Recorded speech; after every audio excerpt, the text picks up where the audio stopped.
Hello दोस्तों, आज का हमारा टॉपिक है पिछड़े हुए बालक। बाल विकास का एक टॉपिक है पिछड़े हुए बालक। तो चलिए हम ये टॉपिक हैं।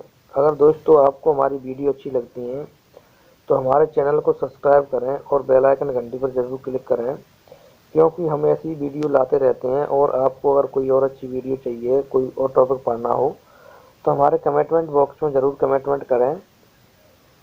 ठीक है, तो चलिए हम शुरू करते हैं। पिछड़े बालक। पिछड़े बालक का अर्थ है क्या है? Meaning of backward chilled.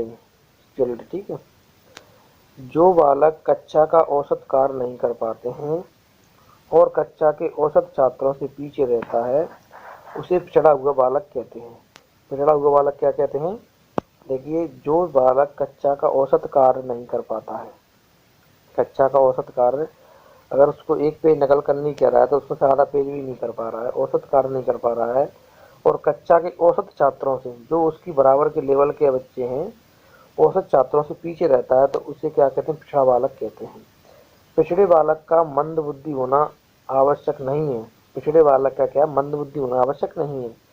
पिछड़ेपन के अनेक कारण हैं। क्या? पिछड़ेपन के अनेक कारण हो सकते हैं, जैसे कि जिनमें से मंद बुद्धि होना एक एक एक एक कारण भी है। अगर कोई बालक मंद बुद्धि है तो भी वो पिछड़ सकता है, और इसके पिछड़ने के बहुत सारे कारण हैं। ठीक है, यदि प्रतिभाशाली बालक की शैक्षिक योग्यता अपनी आयु के छात्रों से कम है तो उसे भी पिछड़ा बालक कहा जाता है। कोई भी बच्चे ऐसे होते हैं जो कि उसको उस टाइप का माहौल नहीं मिलता पढ़ने लिखने का, तो बच्चा पिछड़ जाता है, भले ही वो प्रतिभाशाली बालक हो या होनहार कोई भी बच्चा हो। तो पिछड़ेपन के बहुत सारे कारण हैं। चलिए हम चलते हैं। देखिए, पिछड़े बालक के विषय में कुछ विचार निम्नलिखित हैं। सोनेल एवं सोनेल। पिछड़े बालक उसी जीवन आयु के अन्य छात्रों की तुलना में विशेष शैक्षिक निम्नता व्यक्त करते हैं। ठीक है, ये इसकी है।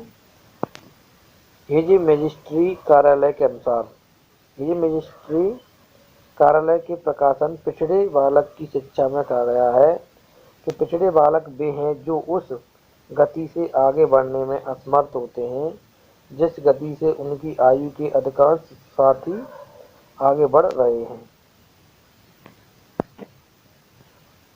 सिरल बर्ट के अनुसार, सिरल बर्ट के अनुसार पिछड़ा बालक वह है जो अपने विद्यालय जीवन के मध्य में अपनी कक्षा से नीचे की कक्षा के उस कार्य को न कर सके जो उसकी आयु के बालक के लिए सामान्य कार्य है।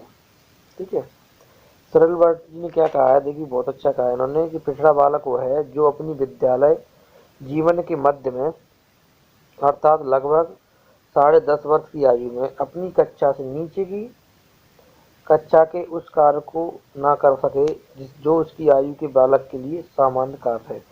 अगर बच्चा 5वीं क्लास में पढ़ता है, अगर उसकी आयु अपने सामान्य बालक की बराबर है और वह दूसरे क्लास का या तीसरे क्लास का होमवर्क नहीं कर पा रहा है, तो बालक कौन सा बालक कहलाएगा? पिछड़ा हुआ बालक कहलाएगा। ठीक है, पिछड़े बालक की विशेषताएं। पिछड़े बालक की क्या क्या विशेषताएं हैं? चलिए हम शुरू करते हैं। देखिए, पिछड़े बालकों में निम्नलिखित विशेषता पाई जाती है। क्या क्या विशेषता पाई जाती है? बुद्धि परीक्षाओं में निम्न बुद्धि लब्धि। बुद्धि परीक्षाओं में निम्न बुद्धि लब्धि 90 से 110 तक रहती है, तो कौन सा बालक कहलाता है? सामान्य बालक कहलाता है। ठीक है,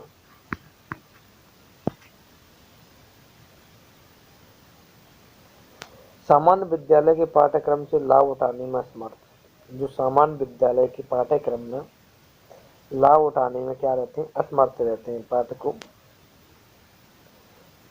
जन्मजात योग्यता की तुलना में कम शैक्षणिक उपलब्धि। जन्मजात योग्यता की तुलना में कम शैक्षिक उपलब्धि। अगर उसको शैक्षिक शिक्षा का माहौल नहीं मिला होगा, पढ़ने स्कूल नहीं जाता होगा, तो क्या हो? पिछड़ जाएगा। ठीक है, समाज विरोधी कार्यों की प्रवृत्ति। समाज के विरुद्ध जो कार्यों की प्रवृत्ति है, उससे ही बालक का पिछड़ा बालक हो जाता है, पिछड़ जाता है। सीखने की गति धीमी होती है। जिन बालकों की सीखने की प्रवृत्ति या गति धीमी होती है, वो भी बालक पिछड़ जाते हैं अपने अन्य साथियों से। ठीक है, जीवन में निराशा का अनुभव। अगर कोई बच्चा एक बार कोई किसी चीज़ को हम समझा रहे हैं, वो समझ नहीं पा रहा है, तो उससे क्या वो निराश होकर बैठ जाएगा, तो उससे भी क्या पिछड़ने बढ़ने का कारण है ये। अगला है विद्यालय कार्य में सामान्य बालक के समान प्रगति करने की अयोग्यता। कोई बालक जल्दी सीखता है, कोई धीरे सीखता है, तो ऐसा नहीं कि बालक धीरे धीरे सीख रहा है तो उसको क्या बिल्कुल पढ़ना ही नहीं है, तो उससे भी क्या वो पिछड़ेपन का कारण हो सकता है। ठीक है। अगला है व्यवहार संबंधी समस्याओं की अभिव्यक्ति। अगर बच्चा धीरे से पढ़ रहा है, अगर कम समझ में आ रहा है उसको, तो उसकी यह नहीं कि उसकी अवहेलना करें, उसको मतलब उस पर हंसे, तो उससे भी क्या है बालक पिछड़ेपन का कारण हो सकता है। ठीक है। सामान्य शैक्षिक सामान्य शिक्षण विधियों द्वारा शिक्षा ग्रहण करने में विफलता। सामान्य शिक्षण विधियों द्वारा शिक्षा ग्रहण करने में विफलता।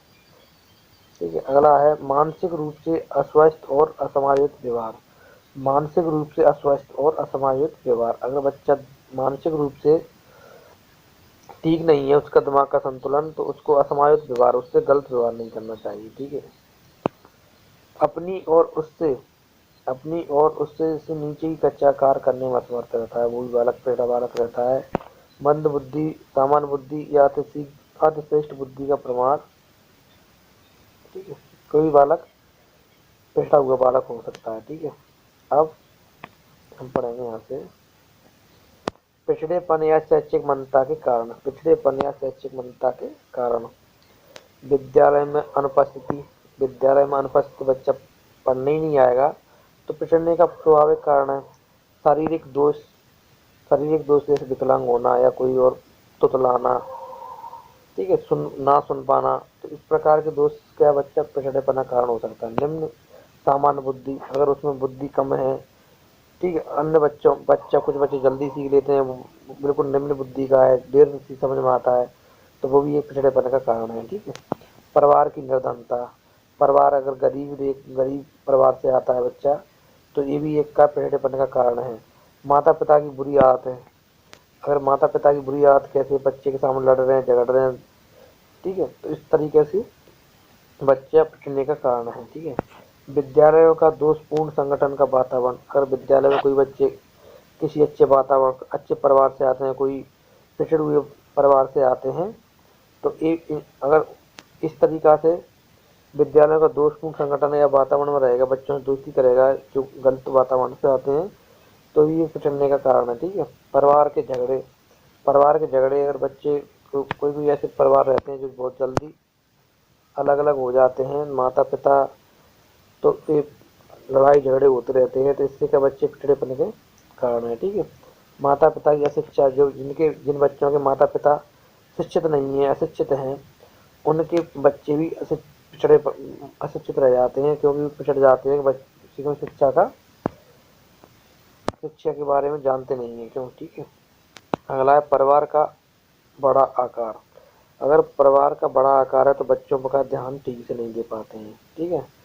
इसको कहते हैं इकट्ठा परिवार या सम्मिलित परिवार। ठीक है। अगला है सामान्य से कम शारीरिक विकास।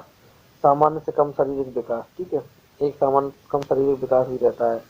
माता पिता का दृष्टिकोण और शारीरिक रोग, तो ये सब का पिछड़ेपन के कारण है। इसके बाद हम पढ़ेंगे पिछड़े बालक की शिक्षा। देखिए पिछड़े बालक को शिक्षा किस प्रकार देना चाहिए, हम ये पढ़ेंगे। ठीक है। स्टोन्स के अनुसार आजकल पिछड़ेपन के क्षेत्र में किया जाने वाला अधिकांश अनुसंधान यह सिद्ध करता है उचित ध्यान दिए जाने पर पिछड़े बालक शिक्षा में प्रगति कर सकते हैं। ठीक है। तो पिछड़े हुए बालकों का किस प्रकार शिक्षा दी जानी चाहिए, तो स्टोन नामक वैज्ञानिक ने इन्होंने क्या कहा है, आजकल पिछड़ेपन के क्षेत्र में किया जाने वाला अधिकांश अनुसंधान यह सिद्ध करता है कि उचित ध्यान दिए जाने पर पिछड़े बालक शिक्षा में प्रगति कर सकते हैं, मतलब शिक्षित हो सकते हैं। विशिष्ट विद्यालयों की स्थापना विशिष्ट विद्यालयों की स्थापना, हस्तशिल्प की शिक्षा, विशिष्ट विद्यालयों का संगठन, छोटे समूह में शिक्षा, अध्ययन के विषय में विशेष पाठ्यक्रम का निर्माण। ठीक है।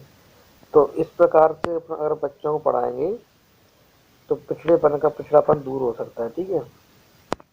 कौन कौन से विशिष्ट विद्यालयों की स्थापना। ठीक है, जो बच्चे पिछड़े हुए हैं उनकी अलग से क्लास लगाएं, उनको अलग से शिक्षा दें। ठीक है, हर स्लब की शिक्षा, विद्यालय, विशिष्ट विद्यालयों का संगठन। अगर एक दो विद्यालय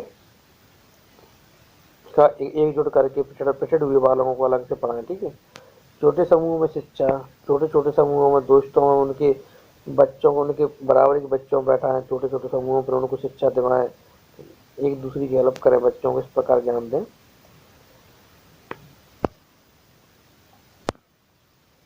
अच्छे शिक्षकों की नियुक्ति। अगर शिक्षक को कुछ नहीं आता है तो बच्चों को क्या पढ़ाएगा, पिछड़ेपन का कैसे दूर करेगा। शिक्षक को पूर्ण तरीके से ज्ञान होना चाहिए पाठ्यक्रम का।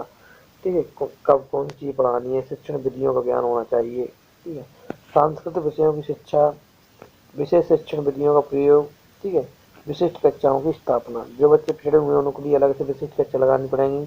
ठीक है, विशेष शिक्षण विधियों का प्रयोग करना चाहिए। अपनी शिक्षण विधि जो टीचर पढ़ी होंगी उनको शिक्षण विधियों का प्रयोग करना आता होगा तो पिछड़े हुए वालों को शिक्षण विधियों के माध्यम से पढ़ाएंगे। तो दोस्तों आज का टॉपिक हमारा यहीं पर ख़त्म होता है। अगर आपको हमारी वीडियो अच्छी लगती है तो हमारे चैनल को सब्सक्राइब जरूर करें, और कोई और टॉपिक पढ़ना है आपको तो कमेंट जरूर करें। थैंक यू, धन्यवाद।